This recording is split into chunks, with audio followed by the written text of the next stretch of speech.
Hello, everybody. It is Wednesday in Pittsburgh, Pennsylvania. My name is Adam Bittner, Assistant Sports Editor for Multimedia at the Pittsburgh Post-Gazette, joined today by Christopher Carter for the Wednesday edition of the North Shore Drive podcast, following a loss to the Green Bay Packers for the Steelers heading into a Week 9 matchup with the Indianapolis Colts, who are 7-1. Lots to talk about this week, as there is anytime the Steelers lose a game in disappointing fashion. Today, we're going to get into the receiver topic a little bit and cornerbacks. We're going to talk about Roman Wilson, Calvin Austin III, Marquez Valdes-Scantling, who may not be of interest to the Steelers. We've got conflicting reports out there about all that. And do the Steelers just need to look at corner more than receiver? As much as we've talked about receiver for 3 years, are we missing the forest through the trees here of what's actually wrong with this team? We're going to get into all of that in a second. Before we do, we want to remind you that this show is presented by FanDuel. We also want to thank our sponsor, Edgar, Snyder and Associates. When you've been hurt on the job, who decides when you're better? Who decides when your treatment is over? Who decides when your benefits are over? The answer might surprise you. Insurance company doctors do. How does that make you feel? If the answer is not great, call Edgar, Snyder and Associates today and at 1-800-94-EDGAR. They'll fight for the work comp rights you deserve. And remember, there's never a fee unless they get money for you. Chris, conflicting reports out there about Marquez Valdes-Scantling. Some people are saying he has signed. Some people are saying he will sign. Jerry Dulac, as of now, does not expect anything to get done with the former Packers and well-traveled receiver this week. I think he was last of the San Francisco 49ers this season. Jerry, at this point, is not expecting it to get done.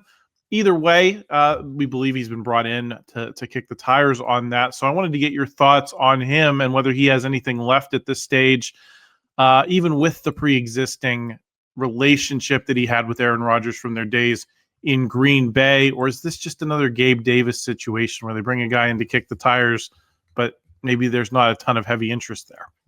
I think that's what it is. I think they're exploring their options here. The Steelers aren't. I don't think the Steelers are desperate to trade for a wide receiver right now. As many people want it, has been clamoring that for years, not even months, but years.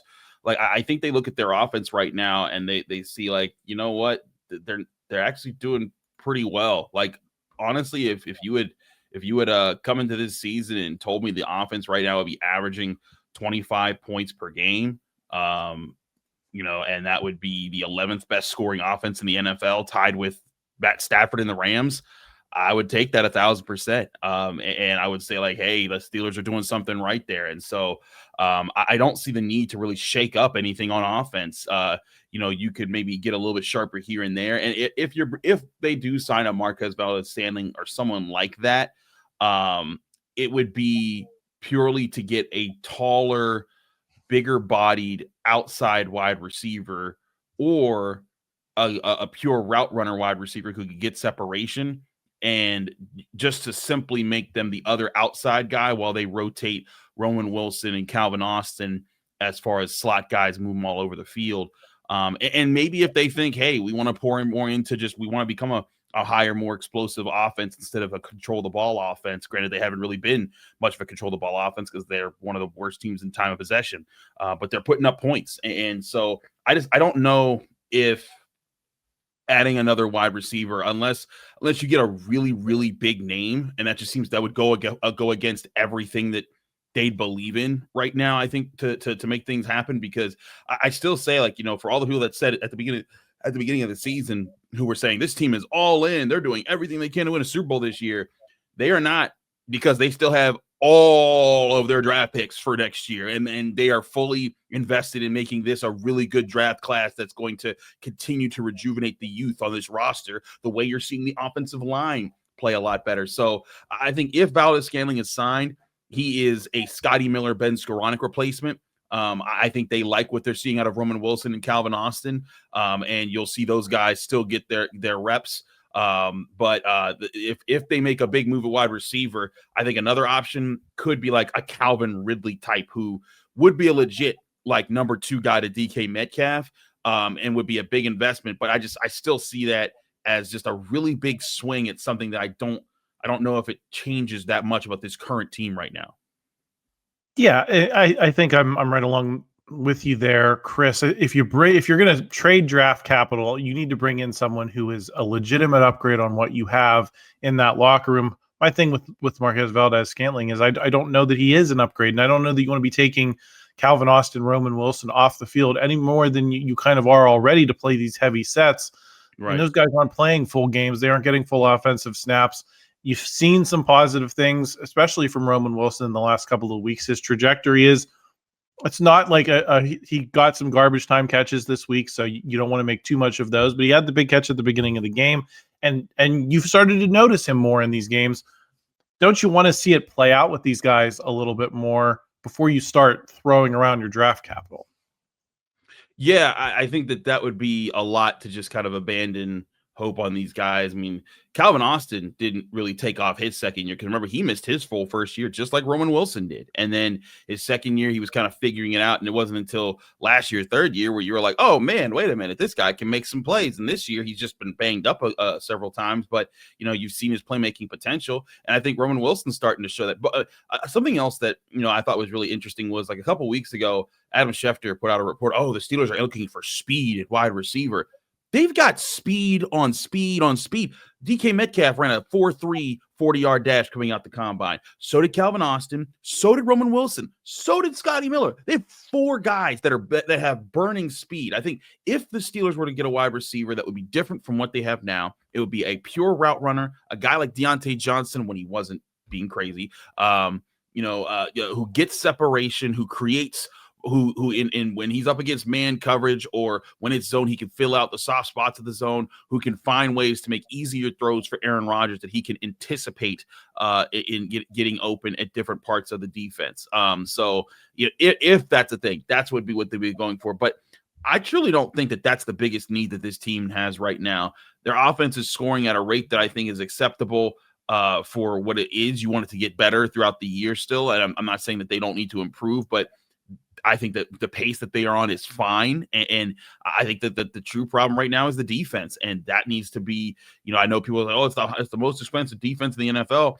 Partially because some of that money is just used to grab guys that I think have not performed, kind of like Darius Slay right now. So maybe they need to find a way to fix some of those, replace some of those pieces that are holding them back the most.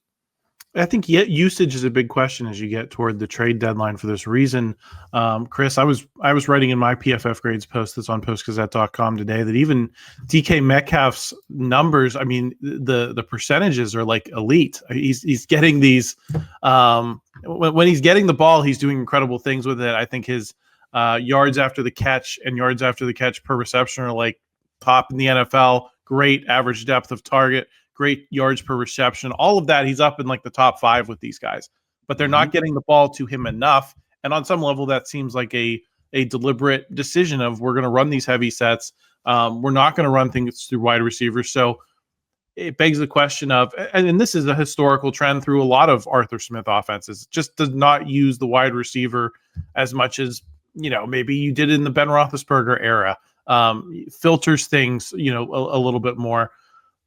So would you use a receiver that you would trade for, or would you use that maybe same draft pick to get a corner who you'd be using a lot more frequently, even if it'd be nice to have another receiver in this room as an option? Yeah, I think that I see that some people complain about the targets for DK Metcalf, but I think that's part of what makes this offense good right now is that it's not leaning on any one player. DK Metcalf is very good at his job. They knew he was the number 1 wide receiver when they brought him in, but people need to understand he's not an Antonio Brown type where it's like get him 15 targets a game because he will destroy everyone in his path. He is a very good wide receiver. I'd say even the top 10 wide receiver, but he's Jamar Chase is a guy that like is virtually uncoverable. DK Metcalf doesn't have those skills. Now he has again the skills to beat a lot of defenders consistently and to do that. But I think if you leaned too much into the let's prioritize everything into getting the ball to DK Metcalf, well then all of a sudden Jaylen Warren isn't getting in the game, and all of a sudden you're not using the tight ends that you really want to use, and this offensive line that you built to help you run the football well. Now you're not running the football and you're not doing that. And so I think part of what the best offenses, in my opinion, truly do is that they strike a balance. And when you look at, like what the Colts do right now. And the Colts, maybe this is a flash in the pan, maybe this is just for now, but the Colts, they're not leaning on one receiver in particular. Michael Pittman doesn't even have a touchdown right now, but they know they have one of the best maybe the best running back in football right now in Jonathan Taylor. And they balance him really well with Tyler Warren, with Michael Pittman, and Daniel Jones can sit behind a good offensive line. And that's kind of dictating the pace of things right now for them. And I think that's a really cool thing to see there. And I think that's more of what you want to achieve as an offense. You want to find efficiency. You want to find balance, because when you base yourself in one guy being the playmaker all the time, you make it really easy to take yourself out, because now I'm just going to say, okay, I'll take this guy away. And I think sometimes that's what burned the Steelers in the Killer B era, was that Ben Roethlisberger was entirely too dependent on Antonio Brown to save him sometimes. And especially the Patriots, they were like, okay, we're going to double team that guy. Beat us with Eli Rodgers. Beat us with Marcus Wheaton. Beat us with Martavis Bryant. And sometimes Ben would pull that off when teams did that, but wasn't consistent. And so I think that for the people that want just get all the targets to DK Metcalf, hold your horses. This offense, again, is number 11 in the NFL in scoring right now.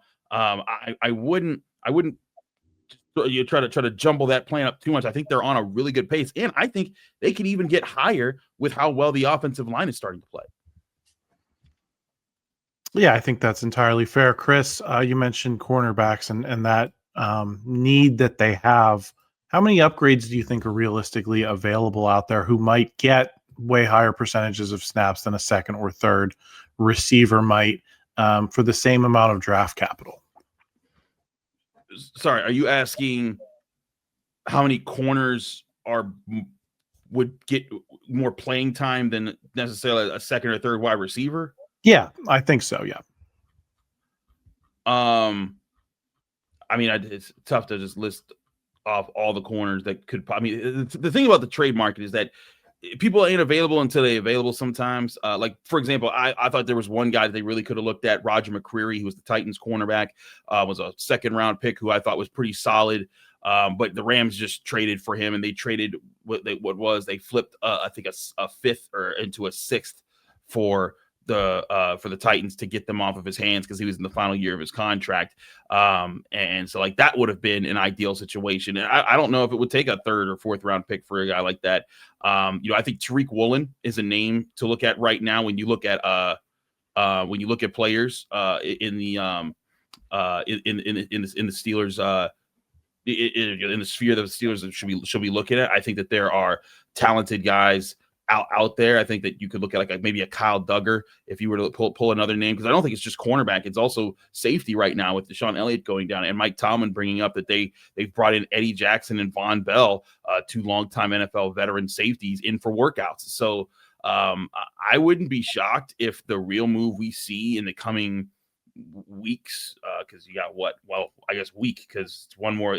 We're literally we're filming this on Tuesday, so it's literally a week from the trade deadline. But I think I would not be shocked if there were one or two moves made to acquire defensive backs and less moves to acquire wide receivers.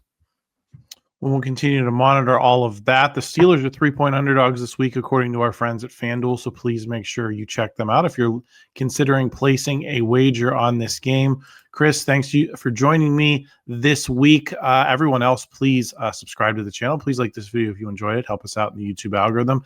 And please subscribe at postgazette.com. We always appreciate that, and we will talk to you on the other side. Thank you for checking out this content from Post-Gazette Sports. If you watch this video on YouTube, please like the video and subscribe to our channel. For all of the sports coverage the Post-Gazette has to offer, visit post-gazette.com.